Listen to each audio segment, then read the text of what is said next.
Pourquoi elle, si forte, grande figure féministe, en tout cas elle est perçue comme ça, comment se fait-il qu'elle encaisse autant, qu'elle accepte autant? Simone Signoret, Yves Montand, est-ce que par hasard vous vous aimeriez? Mais il continue à sauter sur tout ce qui bouge? Oh bah évidemment. Pourquoi tu vas tout le temps voir ailleurs? On en a parlé 100 fois.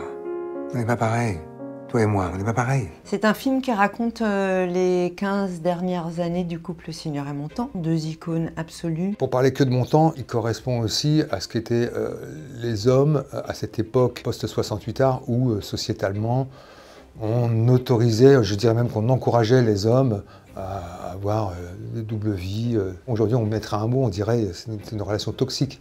Mais ce serait assez injuste de les réduire à ça. À l'époque, c'était communément admis que c'était la femme qui morflait, point, en gros. Aujourd'hui, Dieu merci, grâce à une jeunesse qui l'ouvre et qui nous autorise à envisager les choses différemment, ce truc-là est en train de bouger.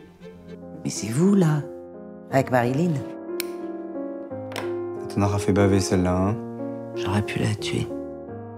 Ne pars pas. Arrête ça, je pars pas! Ça marche terminé, hein? Pourquoi elle, si forte, grande figure féministe, en tout cas elle est perçue comme ça, comment se fait-il qu'elle encaisse autant, qu'elle accepte autant? Qu'est-ce que ça raconte d'elle? Est-ce qu'elle est moins féministe? Est-ce qu'elle est moins moderne?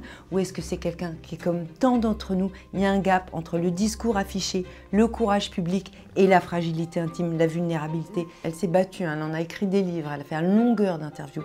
Elle a raconté que c'était OK, que c'était cet homme-là qu'elle aimait comme ça et qu'elle avait fait le choix de rester. Elle ne veut pas être une victime. Donc moi, je ne vais pas décider à sa place qu'elle est une victime. Tu sais, quand tu vis avec quelqu'un depuis aussi longtemps, tu sais plus vraiment si c'est ta femme, ta meilleure amie, ta pire ennemie. T'es beau. C'est juste une chose, et tu peux pas vivre sans elle. Ils traversent les mêmes turpitudes qu'un couple qui vit ensemble depuis 30 ans.